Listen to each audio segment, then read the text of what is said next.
का प्राकट्य विभिन्न विभिन्न कल्पों में, मनवंतरों में, विभिन्न विभिन्न परिस्थितियों में हुआ है। जैसे कि एक श्वेत वराह कल्प हुआ था। श्वेत वराह कल्प में भगवान श्वेत वराह के रूप में आए थे। उनका जो पूरा बॉडी का जो कॉम्प्लेक्शन था, जो उनके देह वपु का जो रंग था, वो था पूरी तरह से सफ़ेद, श्वेत। इसीलिए उस कल्प को ही श्वेत वराह कल्प कहते हैं। और भगवान श्वेत वराह के रूप में आविर्भूत हुए थे। उसके विपरीत जिस मनवंतर की चर्चा हम कर रहे हैं, अर्थात जिसमें हिरण्याक्ष का वध हुआ भगवान के द्वारा, वो भगवान उसमें रक्त वर्ण के आए थे। रक्त वर्ण यानी कि लाल वर्ण था भगवान का, और एक तरह से भूरा वर्ण था, जिसकी वजह से उस कल्प को मतलब ये जो कल्प चल रहा है उसकी चर्चा है, और भगवान रक्त वर्ण के हैं। श्वेत वराह कल्प में भगवान ने हिरण्याक्ष का वध नहीं किया था, किंतु उस कल्प में भगवान आए और पृथ्वी जो कि रसातल में पहुंच चुकी थी उसको ला करके पुनः अपनी क्या बोलते हैं, ऑर्बिट, कक्षा, जो हर एक ग्रह की एक कक्षा होती है, उस कक्षा में उस ग्रह को यानी कि पृथ्वी को स्थापित किया। उसके पश्चात भगवान ब्रह्मा को जो इंस्ट्रक्शंस देने थे वो दे करके और फिर चले गए। लेकिन ये जो भगवान रक्त वर्ण के जब आए थे वराहदेव, तब भगवान ने हिरण्याक्ष का वध भी किया, पृथ्वी को भी जो है उसकी कक्षा में स्थापित किया, और भगवान के स्पर्श से एक असुर का जन्म हुआ था। आप लोग, बहुत सारे लोग जानते भी होंगे, बहुत सारे लोग नहीं भी जानते होंगे। उज्जैन में एक बहुत प्रसिद्ध मंदिर है, आप लोग जानते हैं, मंगलनाथ करके? नहीं जानते होंगे, ज़्यादातर लोग नहीं जानते। तो ये जो मंगलनाथ मंदिर है, यहाँ पर जो लोग मंगल दोष से ग्रस्त होते हैं उसके लिए विशेष पूजा वहाँ पर करवाई जाती है। अब वैसे तो ये ग्रह है मंगल, लेकिन ये मंगल ग्रह आया कहाँ से? ये जो कथा है ये वराहदेव की लीला से संबद्ध है। जब भगवान पृथ्वी को अपने टस्क कैसे बोलेंगे हिंदी में, अपनी दंत जो मालाएं थी, जो बड़े बड़े जो दंत हैं, हम जानते हैं ना, नॉर्मल जो सुअर होता है उसके ऐसे दांत नहीं होते हैं, उसके तो नॉर्मल दांत होते हैं। लेकिन जो जंगली सुअर होता है, अगर किसी ने देखा हो यूट्यूब में, गूगल में, या पर्सनली किसी ने कभी कोई जू में या नेशनल पार्क में देखा हो, तो उनके जो दो बड़े बड़े जो दांत होते हैं, तो उस पर पृथ्वी को स्थित करके, स्थापित करके भगवान उसको रसातल से ऊपर लाए। और फिर भगवान ने जब स्पर्श हुआ पृथ्वी का, तो पृथ्वी गर्भवती हुई थी भगवान वराहदेव के स्पर्श से। और क्योंकि उस समय पर जो है असुर का प्रभाव था पृथ्वी के ऊपर, तो वो जो संतान है वो असुर हुई, जिसका हम सभी जानते हैं। कृष्ण लीला में एक असुर आया था, नाम था भौमासुर। आप जानते हैं ना, भौमासुर। और मुझे आज भी याद है, बचपन में जब मैंने देखा था, इंदौर में हम रहते थे, तो एक कैलेंडर आया करता था, उसमें मंगल नहीं लिखा होता था, मंगलवार को भौम लिखा होता था। आप लोगों ने कभी अपने जीवन में इस चीज़ को लक्ष्य किया होगा, भौम लिखा होता है बहुत सारे कैलेंडर्स में, रवि, सोम, भौमवार। तो वही भौमासुर अर्थात मंगल पृथ्वी से उत्पन्न हुआ, पृथ्वी से उत्पन्न हुआ। और क्योंकि असुर था तो भगवान ने उसको मारने का निश्चय किया।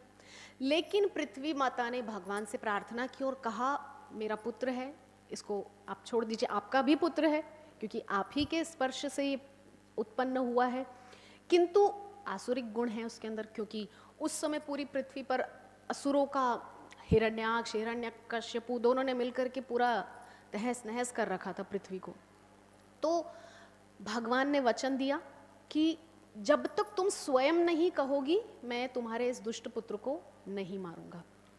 तो जब भगवान भौमासुर को मारने जा रहे हैं, अब भगवान को तो पता है कि जब तक पृथ्वी देवी स्वयं नहीं कहेगी तो मैं उसके पुत्र को मार नहीं सकता। और माँ तो कहेगी कि नहीं, माँ तो कहेगी नहीं कि मेरे पुत्र को मारो, है ना। अब कौन है कृष्ण लीला में वो माँ? सत्यभामा, भूमि तत्व है ना। भगवान की दो मुख्य शक्ति है, श्री देवी और भूदेवी। तो भूदेवी आई हैं सत्यभामा बन के। अब वह सत्यभामा को याद नहीं है क्या मैंने वचन लिया था भगवान से। अब भगवान को सब स्मरण है, इसीलिए तो वो भगवान है ना। तो भगवान को स्मरण है अपना वचन। अब भगवान ने जैसे ही चलने लगे, सत्यभामा बोली मैं भी चलूंगी आपके साथ। भगवान तो चाहते, हम तो चाहते ही आप चलिए हमारे साथ। तो खुद रथ को हाँक करके लेके जा रही है भगवान को बिठाकर। अब भगवान चले हैं तो भगवान देख रहे हैं कि सत्यभामा देवी बैठी है आगे सारथी बन के, लेकिन जब तक वो ना बोले मारे कैसे। तो भगवान खेल रहे हैं बस ऐसे ही, उधर से तीर चल रहे हैं, इधर से तीर चल रहे हैं, ऐसे खेल चल रहे हैं। सत्यभामा ने कहा क्यों खेल रहे हैं भगवान, आप मारिए इसको। जैसे ही उसने कहा, भगवान ने कहा हम तो इसी की प्रतीक्षा में थे, भगवान ने तुरंत एक ही बाण में उसको समाप्त कर दिया। तो ये एक लीला है जो भगवान के स्पर्श से पृथ्वी गर्भवती हुई थी और उसको संतान हुई थी जिसका नाम भौमासुर है। और इसी भौमासुर ने 16,100 कन्याओं को अपने बंदी गृह में जो बना के रखा था, बंदी बना करके रखा था कि जब एक साथ कितनी हो जाएंगी, 1 लाख उसने सोचा था, जब 1 लाख राजकुमारियां हो जाएंगी तो सबके साथ एक साथ विवाह करूंगा। अलग अलग राज्यों से राजकुमारियों को बंदी बना बना कर अपने कारागार में रखा हुआ था। तो फिर उन्हीं राजकुमारियों को भगवान ने पत्नी स्वरूप में स्वीकारा है और उस राक्षस का अंत किया। तो ये बहुत अच्छा, ये जो लीलाएं हैं ना, बहुत सारे लोग बोलते हैं कि नहीं हमने तो सुना था वराहदेव ने ऐसा किया था, वराहदेव ने।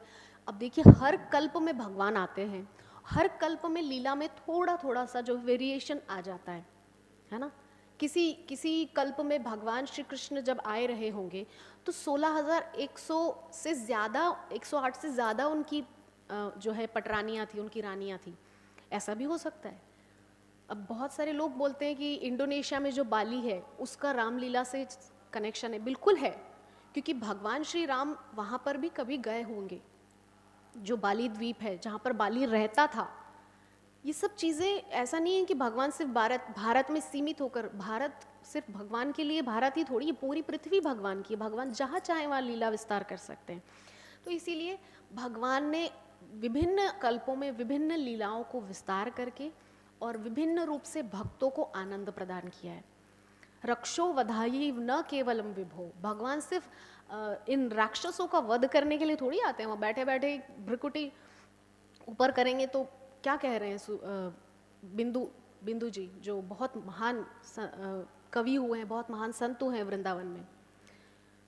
भ्रिकुटी के बल पर भगवान एक भ्रिकुटी उठाते हैं तो सागर सप्त उबलते देखा।